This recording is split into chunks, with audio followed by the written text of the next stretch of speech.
Hello, everyone, and welcome back to the second part of this thoughtful conversation with the Director General of the World Intellectual Property Organization, Mr. Francis Gurry. Francis, thanks again so much for being here with us. It's a pleasure, Hugo.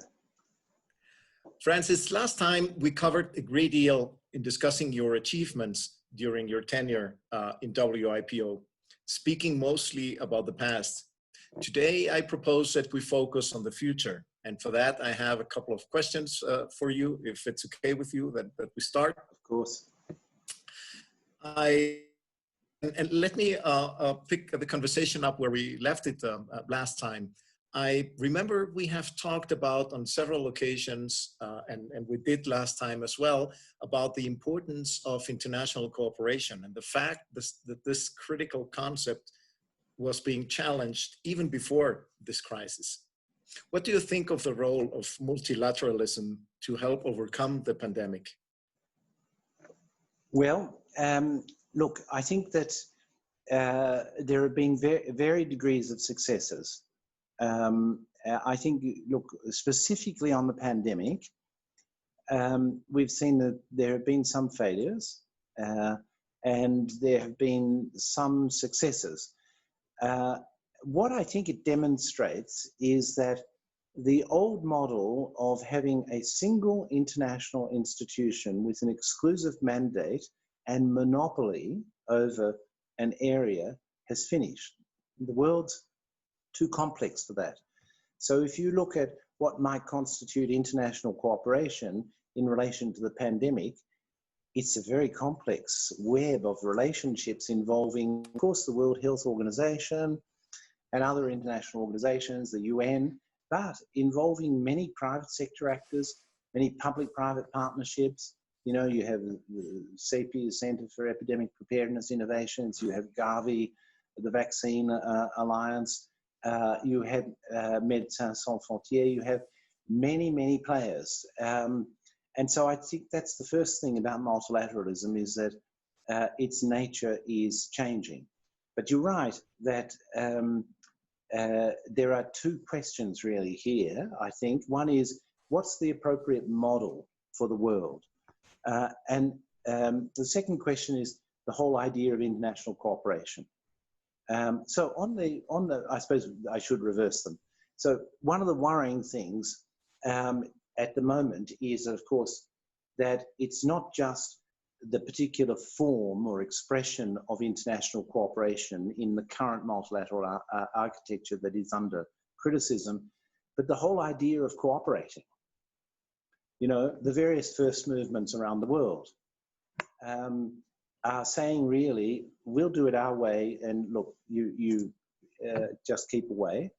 And if you want to deal with us, you have to deal with us on a more or less bilateral basis. Again, I emphasize, I don't think this is a tendency that is confined to one country or emanates from one country. It receive its most forceful expression in one country, but it's happening in many, many countries around the world. So the whole idea that we can advance the public good, as it were, or you know, global public assets through cooperation is under threat. And that's a very worrying thing, because I personally think that we've just come too far in the development of the world to renounce international cooperation. If you want your mobile telephone to work when you get off the plane, if you can take a plane somewhere else, then it can only work because of international cooperation. And there's so many examples of that we tend to forget about, of technical international cooperation. Now, on the particular form, well, look, we could talk for hours and I better shut up. But I think, you know, the problem is that this particular form of multilateralism that we have at the moment was invented in an entirely different world. It was invented at the end of the 1940s. And the world was just a completely different place, geopolitically, economically, technologically, in every single respect. So the system, as it was designed, is suffering from design fatigue. Now, history tells us that we only ever get the energy as a globe to reform the multilateral machinery after a crisis. Whether it was the Napoleonic Wars and the Congress of Vienna, or the First World War and the League of Nations, Second World War, the United Nations, and so on. I think we have a crisis at the moment, a global crisis with the pandemic. And we have a global crisis, let's face it, in multilateralism. So I hope that maybe we can use that to inspire a reform of the multilateral machinery, which will make it more adapted to the current world. Yeah, I agree with you, Francis. And I'm also kind of concerned about what you mentioned about the threats of protectionism and going back on the importance of really international cooperation. I mean, it probably has to change, but I think international cooperation is something that will lead us out of this problem. I don't know if you've also probably read Yuval Noah Harari with his the 21st lessons for the 21 lessons for the 21st century, where he says that our challenges are of a global nature, and so have to be our responses to those challenges, also of a concerted global nature. Absolutely, yeah, fully agree. Thank you for that, Francis. And on another question, and you mentioned earlier that you are having also meetings around AI. One of your final acts as Director General has been to lead WIPO's engagement with the issue of artificial intelligence. IPA participated in WIPO's consultation, voicing the industry's views on this issue, which discussion is still at the early stages in the majority of WIPO member states. What do you see as the key questions that need to be raised by policymakers in the coming years in this area? So thank you, Hugo. We have tried to define those questions in a collaborative manner. So we had the first conversation last year in September, I think. Then we published a preliminary list of issues for comment. We got over 250 comments, IPA, thank you very much. And then we published a revised list, and now right at the moment we're discussing the revised list. So it's a long journey, and we've deliberately called it a conversation because we don't want to alarm anyone into thinking that we're going to do a treaty tomorrow on this. We are just not at that stage in our understanding of the impact of artificial intelligence, which is a general purpose technology, and it's going to have an impact right across the economy and society. And nor are we at a sufficiently advanced stage in our understanding for intellectual property issues. But amongst the intellectual property issues that are very important are, of course, machine creation as against human creation. So how does that work for the copyright system? Do we are we just going to treat the machine in this instance, the trained data and the algorithm as another assistance to creation like paper or pencil or computer-aided design? Or is there such a thing as autonomous creation from artificial intelligence? And if so, should we create an incentive structure that is based on the copyright system or on a different system? So these are very profound questions, and I don't think we should rush into an answer. Likewise, I think we've got fundamental questions about the whole transformation towards data.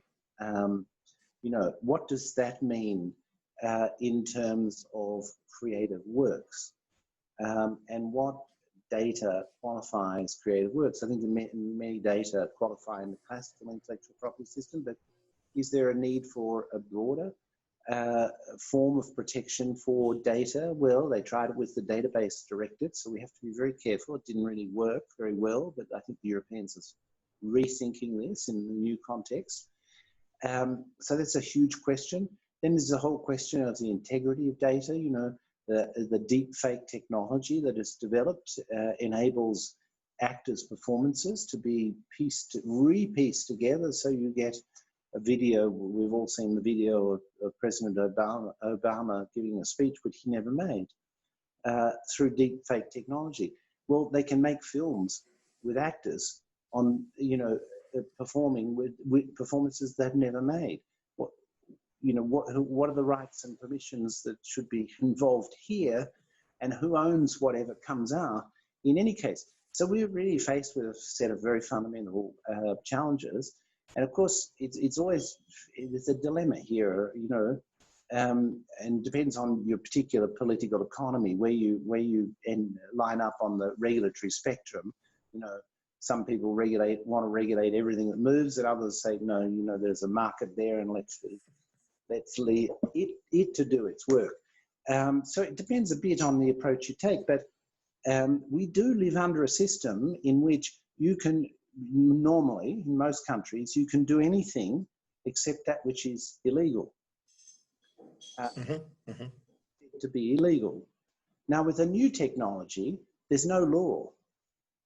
So people are doing things, and afterwards, the world is saying, oh, well, we're not sure that they should have been using the data for, manipulating electoral results here or there or whatever it might be. That's a dilemma. So do we regulate? Don't we regulate? If we don't regulate, we're going to see a lot of activity and phenomena which we will afterwards consider doubtful. But if we do regulate, then we might be doing so without full understanding of the implications. Those are really interesting and to some extent frightening challenges we have there with AI and all that's all the discussions that's happening. And I think it's really great that you're leading those, as you mentioned, conversations, and because there's so much we have to still understand and discuss and between the many stakeholders. Yeah, absolutely. Yeah. So Francis, perhaps for my last question for this second session, let me go back to copyright.